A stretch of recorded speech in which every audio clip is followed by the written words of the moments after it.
Hello, welcome back to my channel and to today's video, which is a little chat about Zipsale.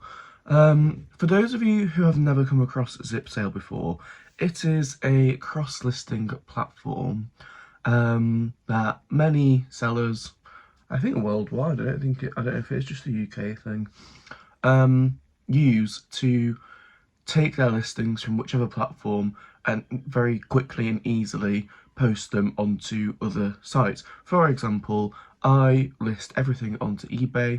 I import my eBay listings into Zipsale, and from there I cross-list them onto Depop and Vinted, and occasionally onto Etsy, although not anymore these days. That's a story for another video. But I just wanted to come on and talk about sort of the downsides to it, because there's a lot of people that advertise it as being super simple to use, which it is, super quick to use, which it is, but there are issues with it still that I don't really hear many people talking about. And for anyone looking to use Zipsale, I just thought I would make this video to highlight some of those so that you're aware going into it, because as much as you can currently get 40 free listings a month, if you want to start paying for it, that is £30 a month for the minimum membership, which is to get 200 listings a month that you can cross-list. And that is my first issue that I take with Zipsale, is their hike in prices.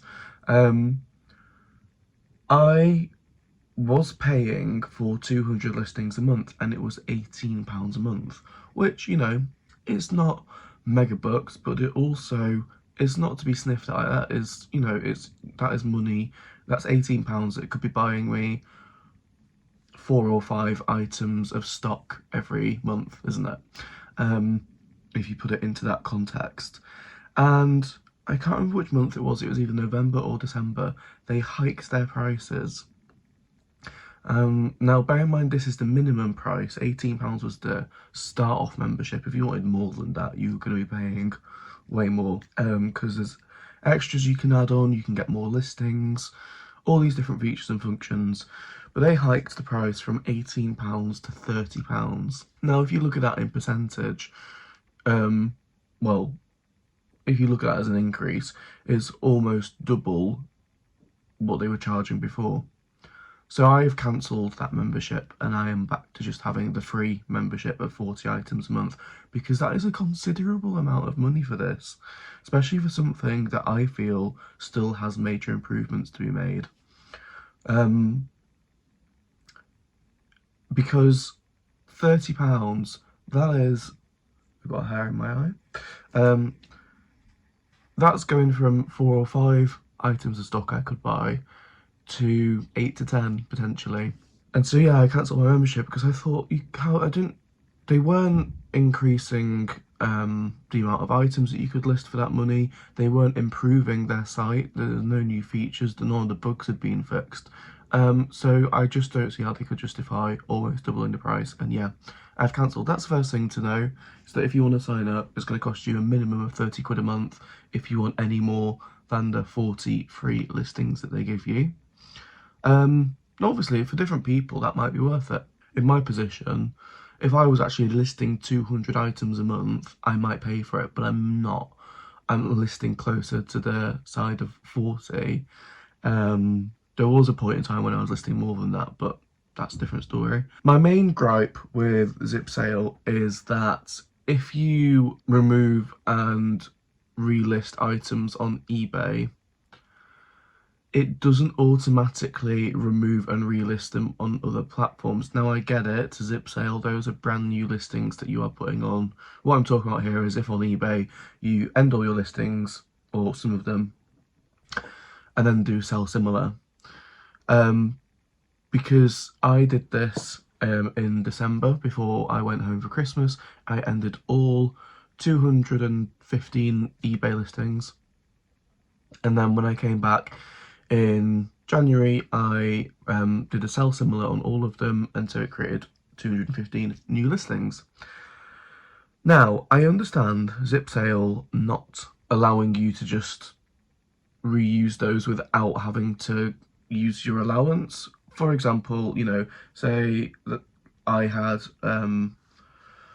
200 listings available on Zipsale that I could cross-list. I've already used 200 of them for those listings that I originally ended. They're going to see these next 200 as me needing another 200 listings on their website to list. And so, yeah, basically they want to charge you for it.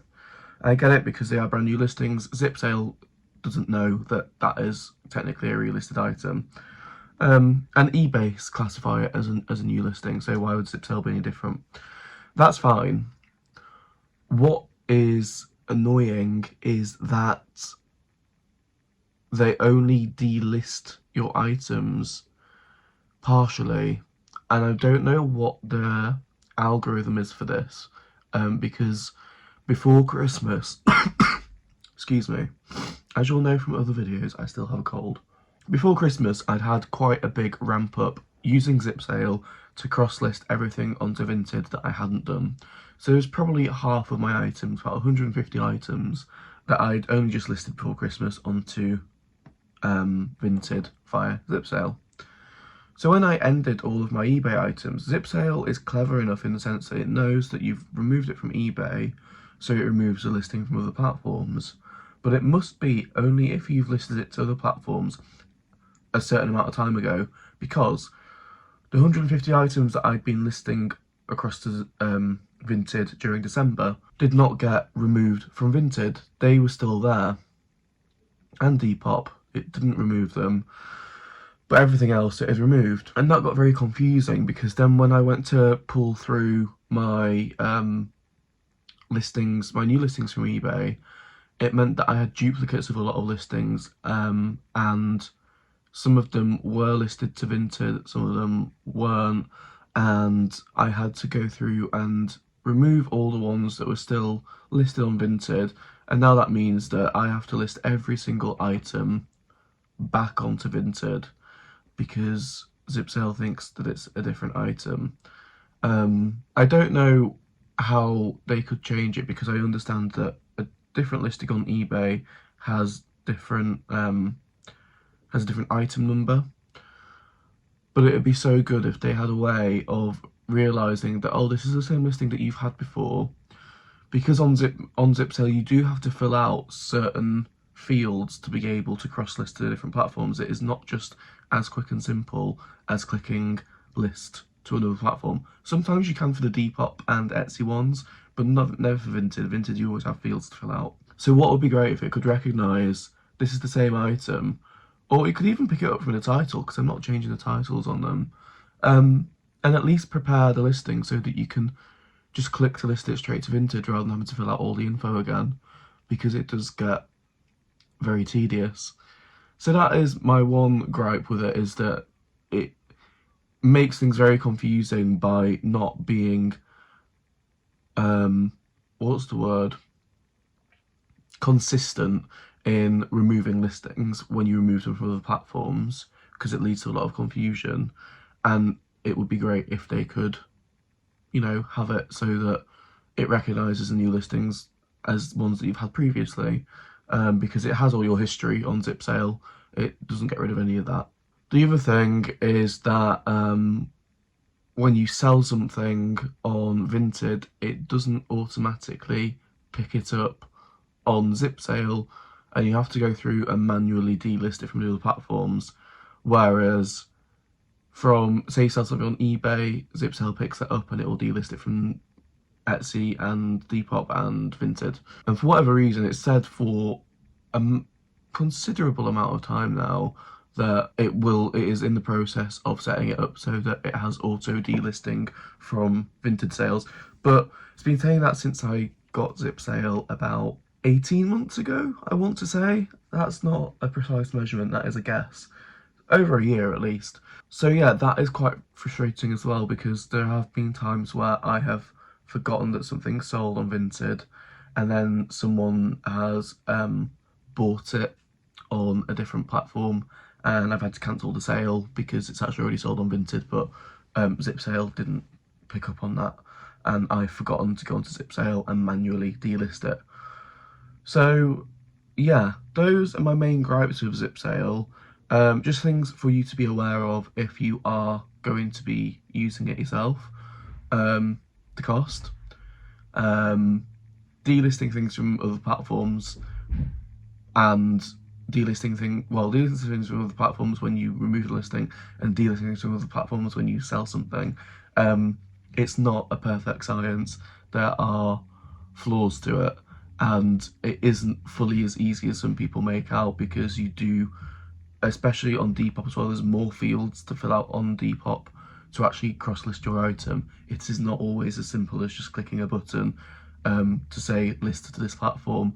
I would say about a quarter of my Depop items, are able to just click list straight to Depop. I don't know why that is either. I don't know what the rules are behind that, like what makes an item from eBay able to list straight to Depop and not others. And yeah, for vintage you always have to fill out certain fields, usually the size and condition and the parcel size, before you can list it. So yeah, this is just a shortish video for people who don't really know about Zipsale or are contemplating using it, just to let you know some of the stuff that happens with it that isn't always great, so you're not walking into it blind. But it's not to say I'm going to stop using Zipsale, that's not the case. I will take my 40 free listings, I'll be grateful for them, not paying a penny to cross-list them, and it is of course still quicker than manually listing to each individual platform. So yeah, as a whole it is a good service, but there are still quite a lot of flaws with it, that none of them have been rectified since I joined, and they are hiking the prices up still, even though there's not been an improvement in service. So there we go.